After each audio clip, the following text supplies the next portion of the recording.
Drama serial मन मस्त मलंग की आने वाली एपिसोड बहुत धमाकेदार होने वाली है, क्योंकि अब आने वाली एपिसोड में वाजिद कबीर के हाथ लगने वाला है, जहां अब वाजिद की सच्चाई कबीर के सामने खुल जाएगी कि उसके खानदानों के पीछे लड़ाई डलवाने वाला कोई और नहीं बल्कि वाजिद है। जहां अब कबीर वाजिद का क्या हशर करेगा और ये सच्चाई वाजिद की कैसे खुलने वाली है, जहां अब क्या अस्मा भी पकड़ी जाएगी, ये जानने से पहले अगर अब तक आपने हमारा चैनल सब्सक्राइब नहीं किया तो जरूर करें।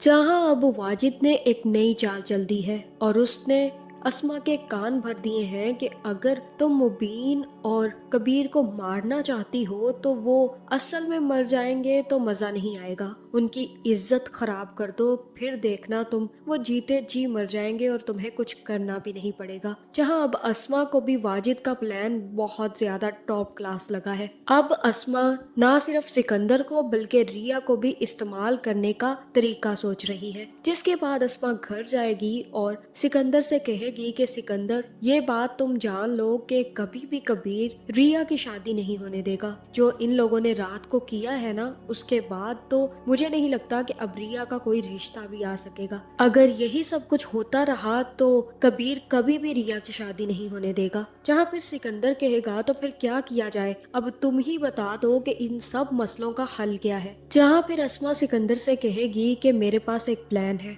और इस प्लान पर अमल दरामद सिर्फ और सिर्फ रिया कर सकती है। बहुत अहम काम है और ये काम अब रिया के जिम्मे लगाने पड़ेगा, लेकिन रिया को पहले समझाना बुझाना पड़ेगा, वरना तो वो ये बात समझने के लिए तैयार ही नहीं होगी। वो कभी भी कबीर के खिलाफ नहीं जाएगी, इसलिए हमें पहले उसकी ब्रेन वॉशिंग करनी होगी। उसके बाद वो एक ऐसा हथियार होगा जो हम कबीर के खिलाफ इस्तेमाल कर सकते हैं। जहाँ फिर अस्मा सीधा रिया के कमरे में जाएगी और रिया से कहेगी कि मुझे बहुत दुख है मेरी बहन कि तुमने ऐसा कदम उठाया, और वो भी उस कबीर के लिए जिसने हमारे बाप को मार दिया। तुम उसके साथ जा रही थी, तुमने खुद सुना ना कि वो क्या कह रहा था। वो ये कह रहा था कि वो अपने घर वालों से दूर रहा सिर्फ और सिर्फ तुम्हारी वजह से, और वो ये मोहब्बत शब्बत का जितना भी जाल है वो तुम्हें फंसाने के लिए चल रहा है। एक बात मेरी जान लो रिया, वो तुमसे सिर्फ बदला लेना चाहता है, और ये बात उसने कल एक्सेप्ट भी कर ली है। लेकिन अब तुम उसकी बात को एक्सेप्ट नहीं करना चाहती तो वो अलग बात है, लेकिन मैं एज अ तुम्हारी बहन तुम्हें यही समझाऊंगी कि वो शख्स अच्छा इंसान नहीं है। वो सिर्फ और सिर्फ तुम्हें इस्तेमाल कर रहा है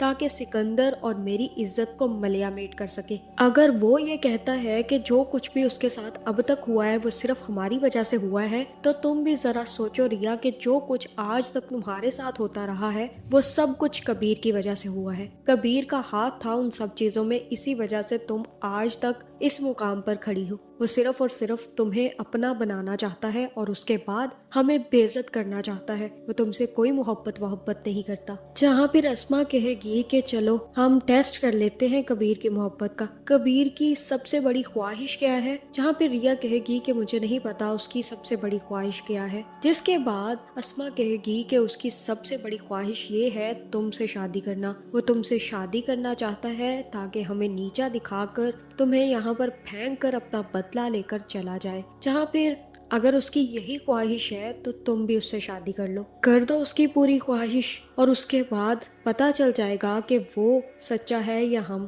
तुम्हारी आंखें खुल जाएंगी और तुम्हें सच्चाई नजर आ जाएगी। जहाँ फिर रिया कहेगी कि मुझे कुछ नहीं पता कि आप सच बोल रही हैं या कबीर। जहाँ फिर रिया कहेगी मैं दरगाह पर जाना चाहती हूँ, आप मुझे नहीं रोकेंगी, क्योंकि मैं अब सच जानना चाहती हूँ, अपनी आंखें खोल कर देखना चाहती हूँ कि आप सच बोल रही हैं या फिर कबीर की मोहब्बत। जिसके बाद अस्मा रिया को जाने के लिए कह देगी। जहां अब अस्मा ने वाजिद के साथ मिलकर ये प्लान बनाया है, जहां तक मुझे लग रहा है कि रिया और कबीर की शादी हो जाने दे, लेकिन जैसे ही कबीर रिया से शादी कर रहा होगा वहां पर वो मुबीन और सब लोगों को लेकर पहुंच जाए और रिया से ये कहे कि वो सबको यही बताए कि कबीर ने उसे किडनैप किया है और कबीर जैसा घटिया इंसान इस दुनिया में कोई है ही नहीं। जहाँ फिर ये खबर जैसे ही पूरी दुनिया में फैलेगी तो सब लोग मुबीन और कबीर से नफरत करने लग जाएंगे और इनकी इज्जत मिट्टी में मिल जाएगी। जहाँ अब अस्मा ने सिर्फ और सिर्फ रिया को ये बताया है कि वो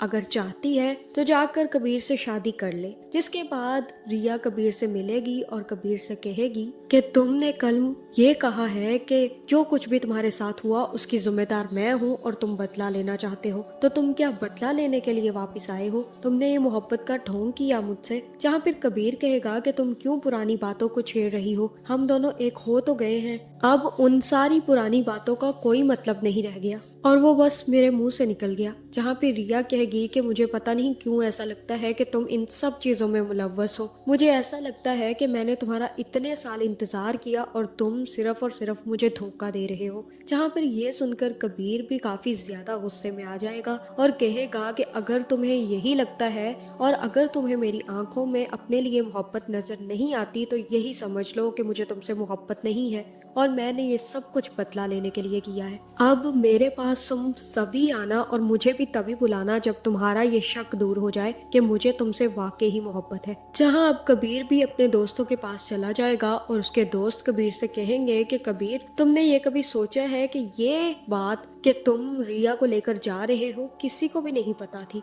फिर अचानक से अस्मा को ये खबर कैसे मिल गई? जहाँ फिर कबीर कहेगा कि मुझे हमेशा से ही ऐसा लगता है कि कोई तो है जो मेरे पीछे, मेरे खानदान के पीछे, रिया के पीछे और हम दोनों के खानदानों के पीछे हाथ धोकर पड़ा हुआ है। वो सिर्फ और सिर्फ हमारे खानदानों पर घात लगाकर बैठा हुआ है और मौका ढूंढ रहा है हमें बर्बाद करने का। अगर वो हमारे खानदानों पर घात लगाकर बैठ ही गया है तो मैं भी अब उसका इंतजार करूंगा। वो मौके की तलाश में है कि कब उसे मौका मिले और वो हम दोनों को बर्बाद कर सके। अगर वो मौके की तलाश में बैठा है तो मैं भी अब उसके पीछे पड़ चुका हूँ। अब जैसे ही वो मेरे हाथ आएगा तो मैं उसे जिंदा नहीं छोड़ूंगा।